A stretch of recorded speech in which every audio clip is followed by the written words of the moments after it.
Hello दोस्तों, स्वागत है आपका अपने यूट्यूब चैनल आईसी एजुकेशन में। दोस्तों आज की इस वीडियो में हम लोग बात करने वाले हैं एसएससी का एमटीएस को जो एग्ज़ाम होने वाला है, एसएससी एमटीएस का जो एग्ज़ाम होने वाला है उसके प्रीवियस ईयर क्वेश्चन पेपर के बारे में, जो कि पहले आ चुका है। प्रीवियस ईयर क्वेश्चन पेपर कैसे आया है, और हम लोग खास तौर पर जीके जीएस की बात करेंगे, खासतौर पर जीके जीएस की बात करेंगे, जो बहुत ही ज़्यादा इंपॉर्टेंट है। दोस्तों फाइनल मेरिट आपकी इंग्लिश प्लस जीके जीएस से बनेंगे, इसलिए हम ज़्यादा से ज़्यादा कोशिश कर रहे हैं कम समय में जीके जीएस को अच्छी तरीके से कवर कराने की। देखिए प्रीवियस ईयर इसलिए ज़्यादातर लगाया जाता है क्योंकि प्रीवियस ईयर लगाने से आपके जो डर है वो खत्म हो जाएगा और आपको पता चलेगा कि किस प्रकार के क्वेश्चन पूछे जा सकते हैं। और ज़्यादातर आपके जो क्वेश्चन बनते हैं वो प्रीवियस ईयर क्वेश्चन से ही बनते हैं। ठीक है, तो सबसे पहले आप यहाँ देख सकते हैं, आपको दिख रहा होगा paper multitasking non technical staff and havildar examination 2022 की नोटिफिकेशन था। और ये एग्ज़ाम हुआ था दोस्तों, देख सकते हैं 13 तारीख 6वां महीना 2023, यानी कि 13 तारीख को ये एग्ज़ाम हुआ था।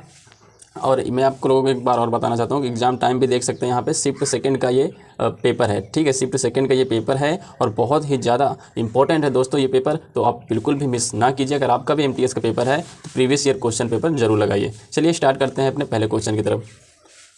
जैसे कि दोस्तों देख पा रहे होंगे, सेक्शन जनरल अवेयरनेस और जो कि जीके जीएस का जो प्रैक्टिस सेट है उस पर हम लोग आ चुके हैं। तो बहुत ही ध्यान से और बहुत ही बारीकी से हम लोग पढ़ते चलेंगे। ठीक है, एक एक प्रश्न को हम लोग कवर करेंगे अच्छी तरीके से।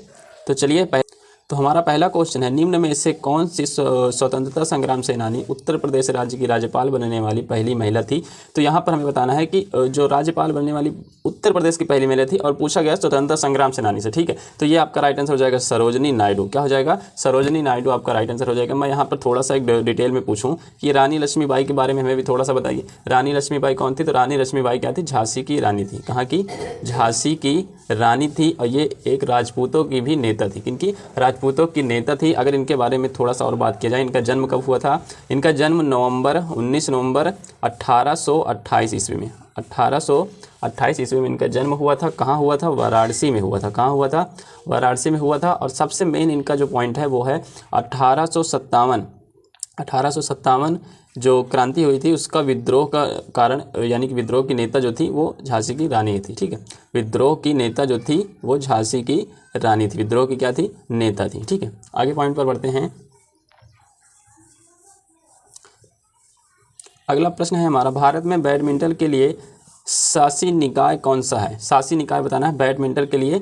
देखिए बैडमिंटन के लिए सारे ऑप्शन जो दिए गए हैं उनमें से आपका तीसरा वाला दिख रहा होगा, बैडमिंटन एसोसिएशन ऑफ इंडिया, यही आपका बिल्कुल राइट आंसर हो जाएगा। ठीक है, बैडमिंटन एसोसिएशन ऑफ इंडिया जो है वो बैडमिंटन के शासी निकाय का आंसर हो जाएगा। अगले प्रश्न पर बढ़ते हैं। अगला प्रश्न है हमारा, प्रश्न नंबर 3 है, फरवरी 2022 में कर्मचारी चयन आयोग एसएससी का अध्यक्ष किसे नियुक्त किया गया? एसएससी का अध्यक्ष एस किशोर को 2022 फरवरी में नियुक्त किया गया था। अगर आपसे वर्तमान में पूछ लें, वर्तमान में एसएससी का अध्यक्ष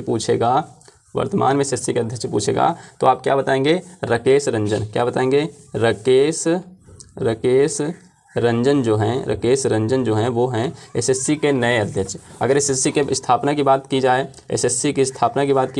तो एसएससी की स्थापना भी नवंबर सन 1975 में हुआ है। एसएससी की स्थापना नवंबर सन 1975 यानी 1975 में। अगर एसएससी में सदस्यों की संख्या पूछ लिया जाए तो इसमें डिटेल में मैं अगर आपको बताऊं तो एक अध्यक्ष होते हैं। ठीक है, एक अध्यक्ष और 2 सदस्य होते हैं इनमें, और एक सचिव होता है। ये 3 तरह के सदस्य होते हैं, एक अध्यक्ष, 2 सदस्य और एक सचिव एसएससी के अंतर्गत। ठीक है, वर्तमान के जो आपके अध्यक्ष हैं वो हैं राकेश रंजन, और 2022 फरवरी में कौन बने थे? एस किशोर बने थे। अगर मैं इसमें थोड़ा सा और बात करूँ एसएससी का फुल फॉर्म, तो स्टाफ सिलेक्शन कमीशन, ये है आपका राइट आंसर हो जाएगा, यानी कि एसएससी का फुल फॉर्म हो जाएगा। तो यहाँ पर आपका जो राइट आंसर है वो हो जाएगा एस किशोर, क्योंकि फरवरी 2022 में एस किशोर को अध्यक्ष के रूप में नियुक्त किया गया था। अगले प्रश्न पर बढ़ चलते हैं। अगला प्रश्न है हमारा, निम्नलिखित में से कौन सा संयुक्त क्षेत्र के उद्योग का एक उदाहरण है?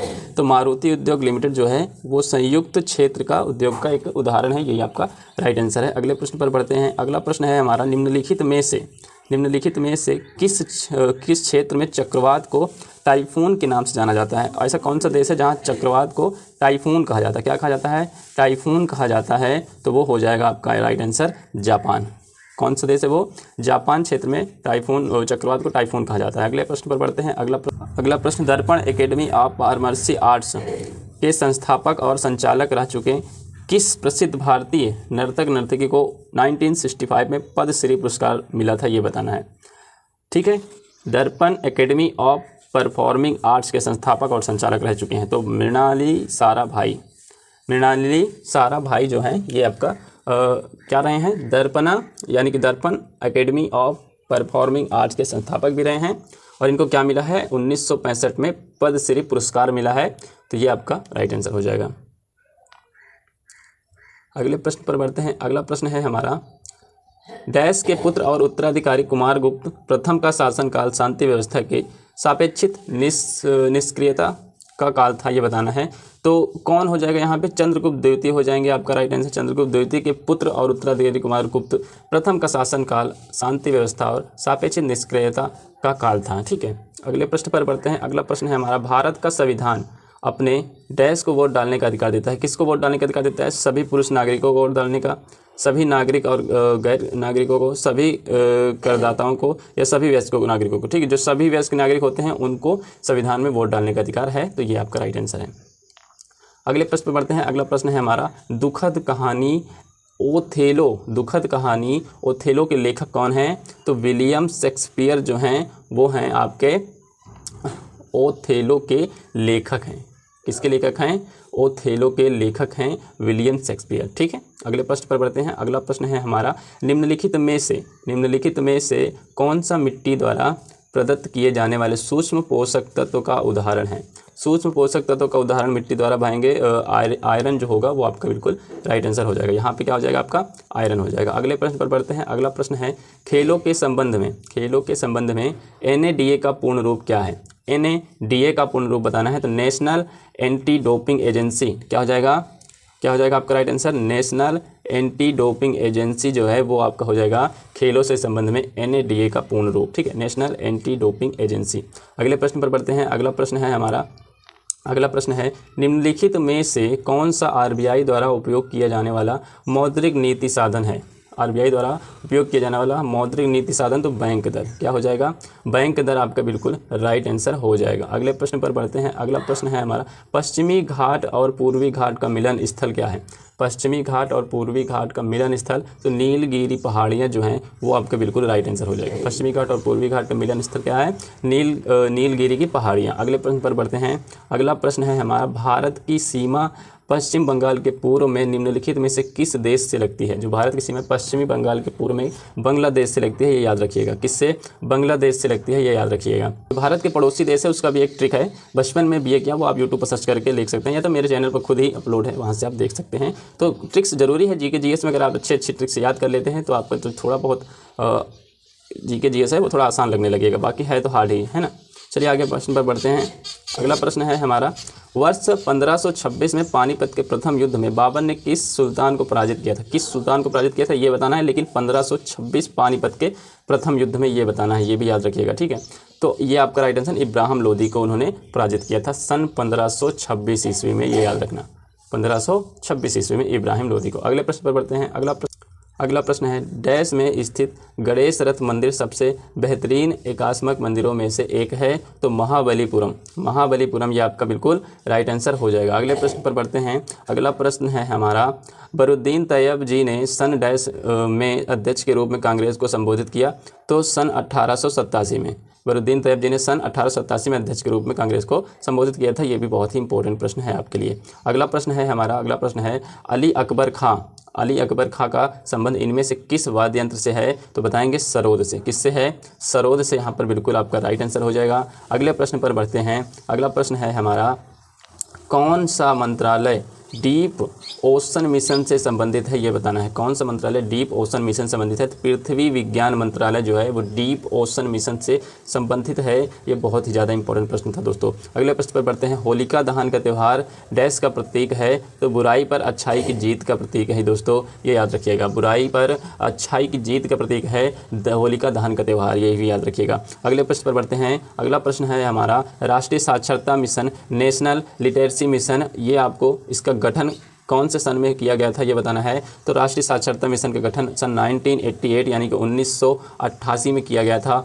बहुत ही इंपॉर्टेंट प्रश्न है दोस्तों। अगले प्रश्न पर बढ़ते हैं। अगला प्रश्न है हमारा, किस भारतीय मंत्रालय ने कृषि कानून निरसन विधेयक फार्म लॉ रिपीट बिल 2021 पेश किया था, यानी 2021 पेश किया था। तो कृषि और किसान मंत्रालय, कृषि और किसान कल्याण मंत्रालय द्वारा क्या पेश किया गया था, फार्म लॉ रिपील बिल। ठीक है, फार्मूला रिपील बिल जो था वो 2021 में किसने पेश किया था? तो कृषि और किसान कल्याण मंत्रालय ने। ठीक है, अगले प्रश्न पर बढ़ते हैं। अगला प्रश्न है हमारा, निम्नलिखित में से कौन सा खनिज थायराइड हार्मोन थायरॉक्सिन के संश्लेषण के लिए अनिवार्य है?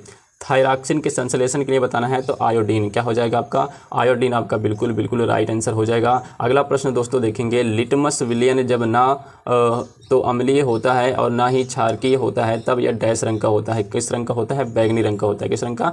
बैगनी रंग का यहाँ पर आपका बिल्कुल राइट आंसर हो जाएगा। अगले प्रश्न पर बढ़ते हैं। अगला प्रश्न है दोस्तों हमारा, डैश की मुद्राओं को चिदम्बरम मंदिर तमिलनाडु के गोपुरम पर चित्रित किया गया है बताएंगे तो भारतनाट्यम की मुद्राओं को चिदम्बरम मंदिर के गोपुरम पर चित्रित किया गया है, ये नोट कीजिएगा। तो इसी के साथ हमारे जो जीके जीएस के प्रैक्टिस सेट के प्रश्न हैं वो समाप्त होते हैं। आपको हाँ एग्जाम में 25 क्वेश्चन देखने को मिलेंगे और 25 ही आपके इंग्लिश रहेंगे। इन दोनों की फाइनल मेरिट से आपका सिलेक्शन होगा। तो आपको याद रखना है कि मैथ और रीजनिंग आपको पास मार्किंग रखनी है। उस पर फोकस करना है, पर ज़्यादातर फोकस आपको जीके प्लस इंग्लिश पर करना है। जीके तो मैं आपको एक प्रैक्टिस सेट जितने आज तक पेपर हुए हैं सारे करवा दूंगा, बस आप मेरे साथ लगे रहिए। और इंग्लिश भी आपको करवा दिया जाएगा, या तो फिर आप यूट्यूब पर बहुत ढेर सारे चैनल हैं वहाँ पर आपको मिल जाएंगे। ठीक है, तो यहाँ पर आपको याद रखना है कि मैथ और रीजनिंग आपके लिए इतना ज़्यादा इंपॉर्टेंट नहीं जितना कि जीके जीएस, क्योंकि फाइनल मेरिट जो है आपकी वो किससे बनेगी? फाइनल मेरिट आपकी जीके और इंग्लिश से बनेगी। तो आई होप दोस्तों आपको वीडियो पसंद आएगा। वीडियो को लाइक कर दीजिएगा, चैनल को भी सब्सक्राइब कर लीजिएगा। मिलते हैं अगली वीडियो में। जय हिंद।